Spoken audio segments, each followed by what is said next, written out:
আসসালামু আলাইকুম দর্শকবৃন্দ, আমি জেরিন জিয়াত আপনাদের স্বাগত জানাই অন্ত্রপ্রেনার বাংলাদেশের নিয়মিত আয়োজন শি টক্সে। শি টক্সে আমরা তুলে ধরি সেসব নারীর গল্প যারা দিন রাত পরিশ্রম করছে নিজেদের স্বপ্ন বাস্তবায়নের জন্য।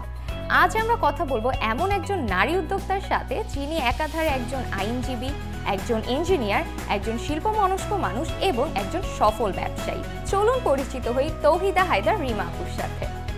আপু, ওয়েলকাম টু শি টক্স, কেমন আছেন? Thank you. আমাকে শি টক্সে আমন্ত্রণ জানানোর জন্য আমি ধন্যবাদ জানাচ্ছি।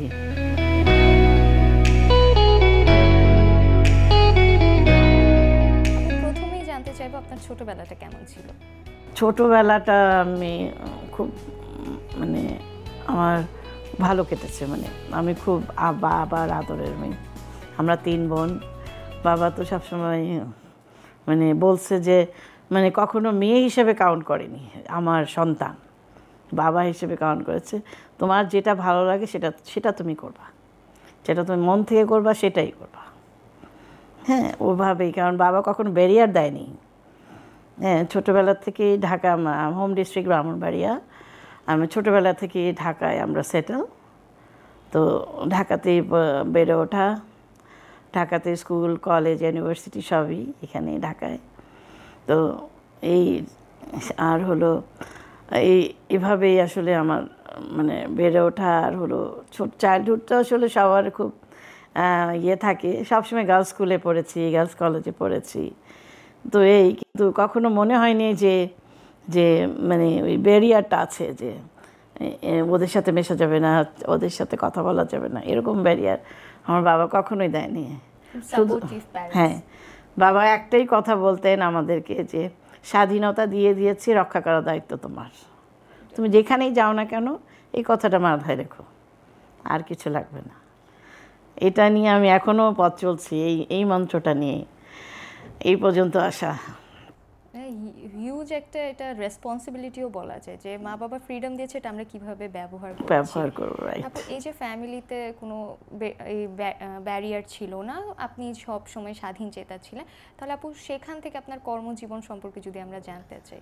তো আমার ফ্যামিলিটাই হলো মোস্টলি সবাই বিজনেস পারসন।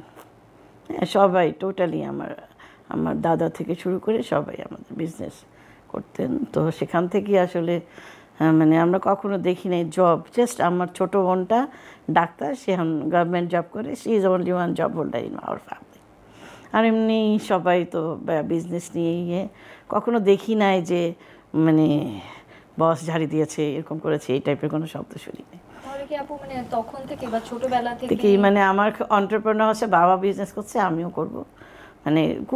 বিজনেসই করব। আমি আসলে না, ছোট্টবেলা থেকে মনে হতো কি কিছু একটা করি, কিছু একটা করি সবার জন্য, কিছু একটা করি। এটা আমাকে সবসময় এখনও আমি এটা পুশ করে যে কিছু একটা করি। আমি ছোটোবেলা থেকে স্কাউটিং করি, একদম ছোট্টবেলা থেকে হলদে পাখি করি। তারপরে হলো আমি শিশু একাডেমির একজন স্টুডেন্ট। আমি ওখান থেকে ছবি আঁকা শিখেছি। ছবি আঁকা আমার হলো একটা একটা আমার ভালো লাগা, আমার ভালোবাসা, যেটাই বলেন, অন্তর থেকে রং নিয়ে খেলতে পছন্দ করি। নাই আমি না কখনো যে সবাইকে ইদানিং শুনি যে প্যারেন্টসরা বাধা দিয়েছে, বাট আমার বেলা পুরাই সবাই বলে কি, আমার কথা শুনে মনে হয় কি সবাই I am telling lie, because not. আমি ছোট্টবেলা থেকে ফ্রিডম। আমার বাবা মা কখনো আমাকে ব্যারিয়ার দেয়নি। এটা আসলে খুব একটা মেয়ের জন্য খুব লাকি একটা ব্যাপার, যে মা বাবা কোনো ব্যারিয়ার দিচ্ছে না। তারপর এই যে আপনি স্কাউটিং করছেন, সব কিছু এক্সট্রা কারিকুলাম অ্যাক্টিভিটিসের সাথে অ্যাড হলেন, তারপরে আপু বিজনেসে মুভ। হ্যাঁ, বিজনেস করছি। বাবা তো আপনার হলো ফার্মাসিউটিক্যালসে বিজনেস করতেন। তারপরে হলো বাবা হলো স্টক এক্সচেঞ্জে ছিলেন। তো আমাদের দুজনের মধ্যে না একটা ডিসকাস হতো বিজনেস। হ্যাঁ, বাবা যখন স্টক এক্সচেঞ্জে ছিলেন তখন বলতো, আপা আচ্ছা এটা কিনেছি, রাতের বেলা আসতে আমরা দুজন, আপা এটা কিনলে ভালো হবে। ডিসকাশনটা সবসময় থাকতো। ছোট থেকে কি আপনার বাবা আপনার সাথে ডিসকাস? হ্যাঁ, আমি খুব বাবার সাথে টাচ, বাবার সাথেই ওই বলে না যে আমি খুব কমফোর্ট ফিল করতাম বাবার সাথে। হ্যাঁ, ইভেন তো এরকম হয়েছে যে আমার বড় আপু টাকা চেয়েছে, আব্বা বলে কি, যাও তো মানি ব্যাগ থেকে আব্বা ওকে 500 টাকা দিয়ে দাও তো, মানে এরকম আর কি। আপনার সাথে বাবার হ্যাঁ আন্ডারস্ট্যান্ডিং হ্যাঁ, ছিল। খুব বেশি। তো আপনি যখন বাবাকে বললেন যে বাবা আমি বিজনেস করবো, আপনার বাবার ইটা কিরকম ছিল? করো, করবা না কেন, করো। তখন আমি আমার স্টার্টটা হয়েছে, আমি ছবি আঁকি, সবসময় ছবি আঁকি, মানে এটা আমার ছবি আঁকতে আঁকতে মানে আমি অনেক বছর ধরে ছবি আঁকি। তারপরে আমার একটা টিচার পেলাম, আমি করলাম, অয়েল পেন্টিং স্টার্ট করলাম। অয়েল পেন্টিং স্টার্ট করার পরে আমার টিচার আবার ছিলেন হলো SM সুলতানের সাগরেদ। হ্যাঁ, তো ডিডি মল্লিক স্যার, দাদা আমার শ্রদ্ধেয় দা, উনি আমাকে অনেক শিখিয়েছেন। তখন উনি বলতেন, উনিও আমাদের ইন্সপায়ার করতেন আর কি, চলেন আমরা একটা করি, এক্সিবিশন করি সবাই মিলে, সব স্টুডেন্টরা মিলে এরকম এক্সিবিশন করতাম। এক্সিবিশন করে এই যে দৃক গ্যালারিতে, বেঙ্গলে, তারপরে হলো ঢাকা ইউনিভার্সিটিতে। তো ওরকম করে তখন আমার দৃক গ্যালারিতে 2টা ছবি বিক্রি হয়েছে। ফার্স্ট, হ্যাঁ, আমার ইনকাম 2টা ছবি বিক্রি হয়েছে, 15,000 টাকা, এইটাই আমার পুঁজি। আচ্ছা, 2000-এর দিকে, 2000 সালে আপু হচ্ছে আপনি ছবি সেল করলেন, তারপর একটা অ্যামাউন্ট দিয়ে সেটা দিয়ে ভাবলেন বিজনেস করবেন, এন্ড 2000 থেকে আমরা মোটামুটি এখন পর্যন্ত দেখতে পাচ্ছি আপনি বিজনেসের সাথে আছেন। জার্নিটা কেমন ছিল?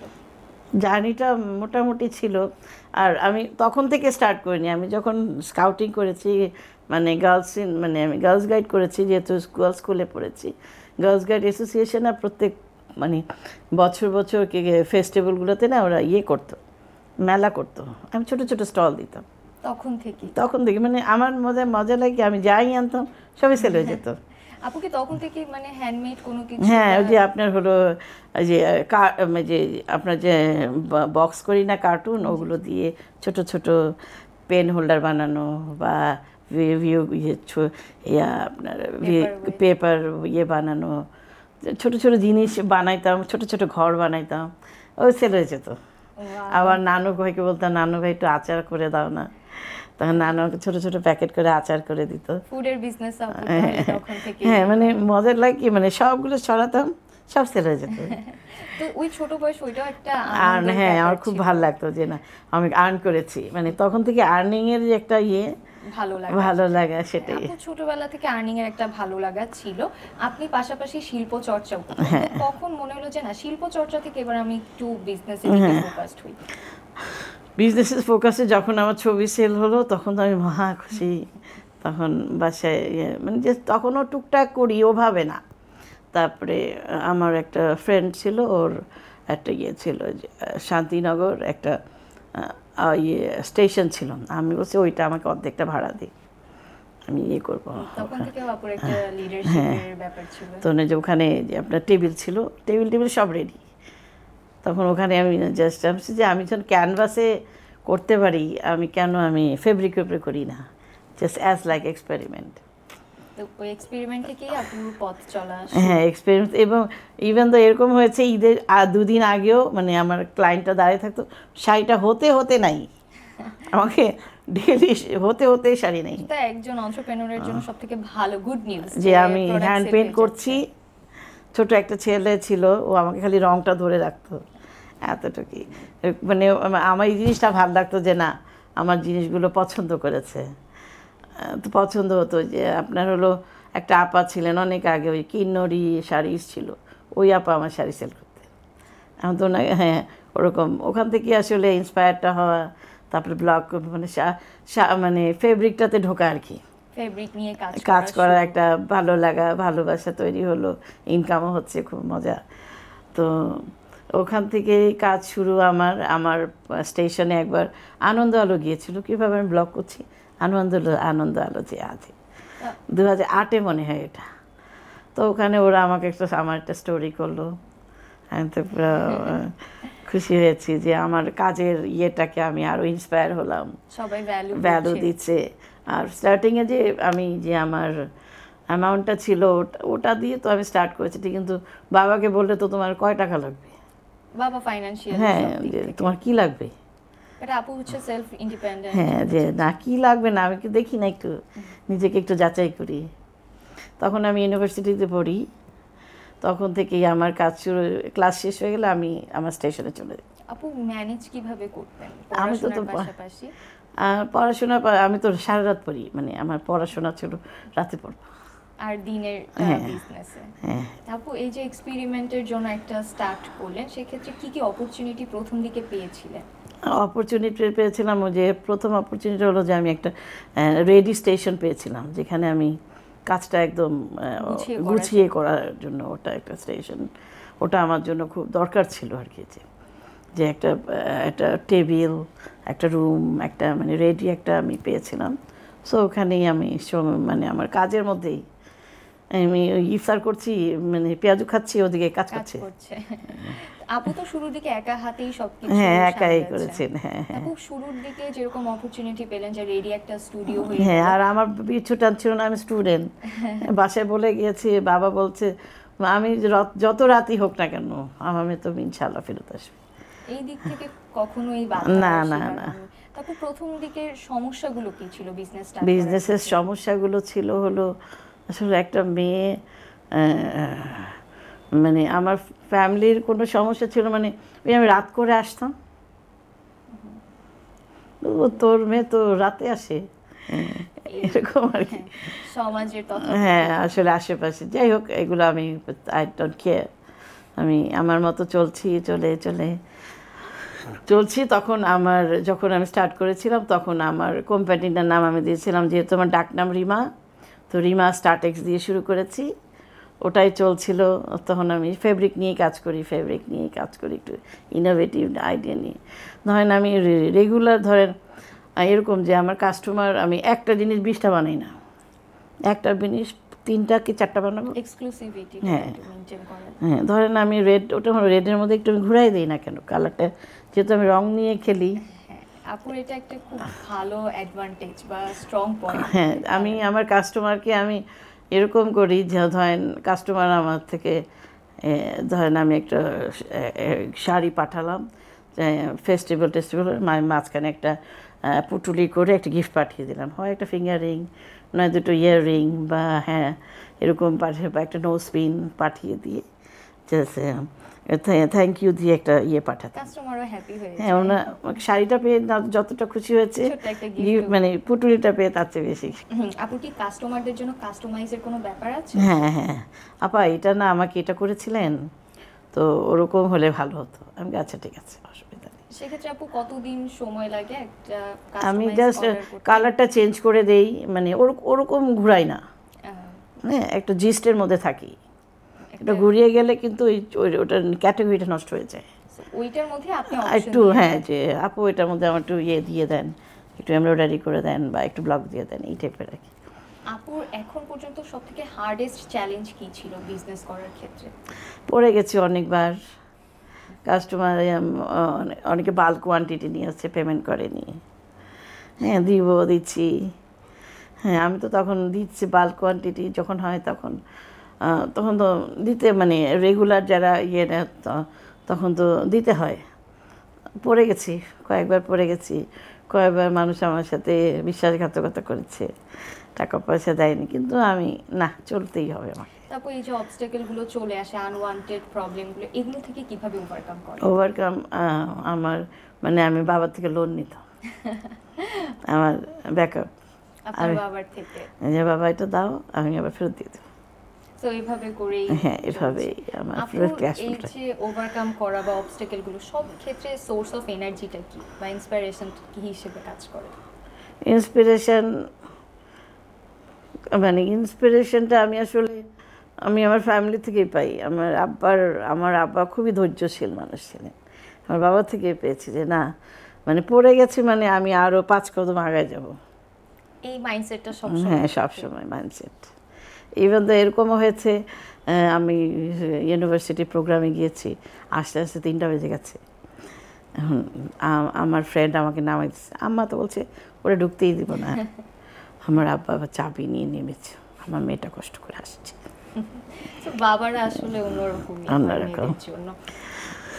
তো এভাবেই চলছে আমার পড়াশোনা, মানে আমি সবগুলোতে ফার্স্ট ক্লাস আছে এই পর্যন্ত।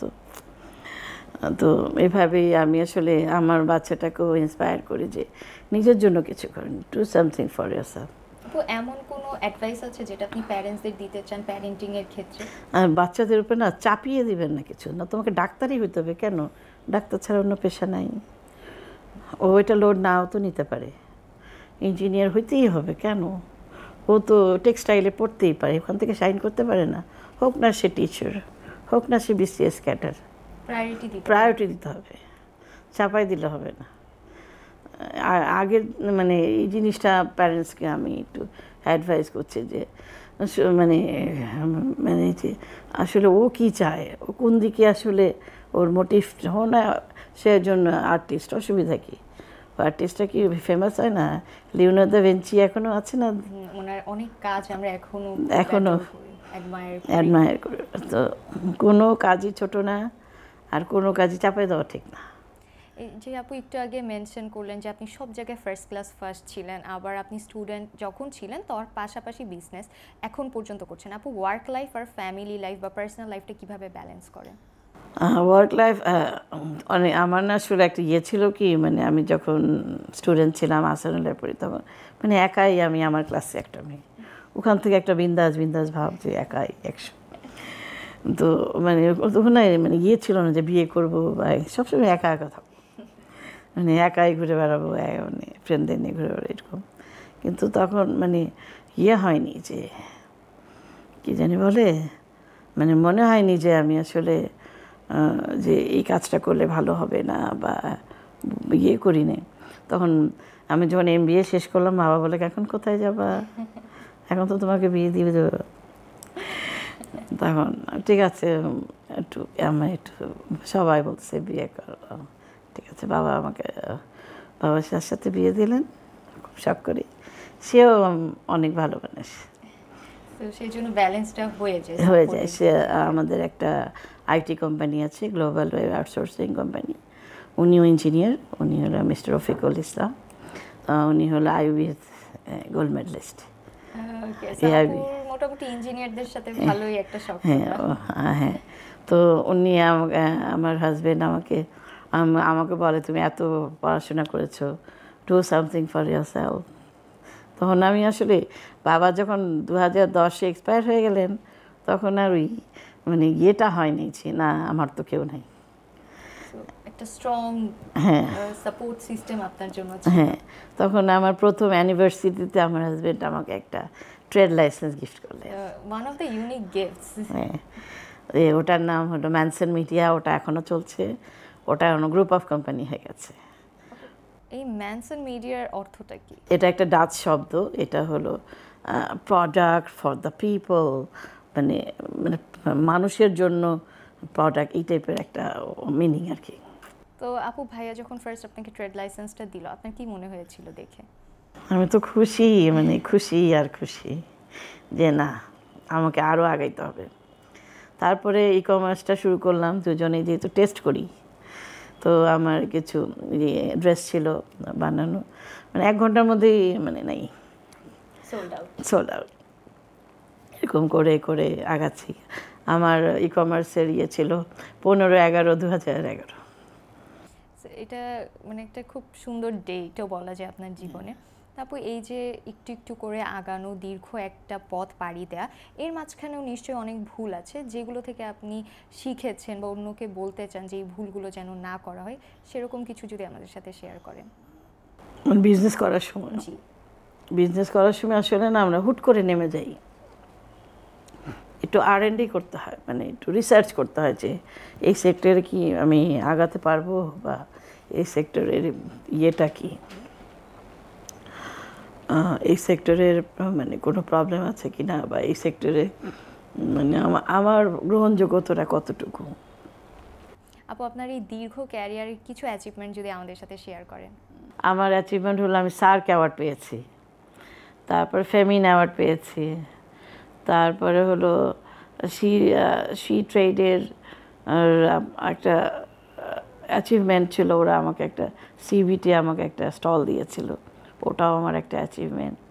আমি উইকেন্ড ইন্টারন্যাশনালে ফার্স্ট কোরে সেকেন্ড কোরে ফার্স্ট হয়েছিলাম, ওরা আমাকে একটা ওয়াশিংটনে একটা ডেলিগেশন দিয়েছিলেন, ওটা আমার অ্যাচিভমেন্ট।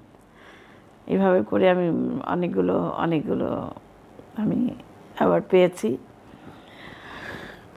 আর এগুলো হলো আমার কাজের স্বীকৃতি, আমার কাজকে এগিয়ে নিয়ে যাওয়ার জন্য এটা আমাকে অনেক ইন্সপিরেশন দেয়।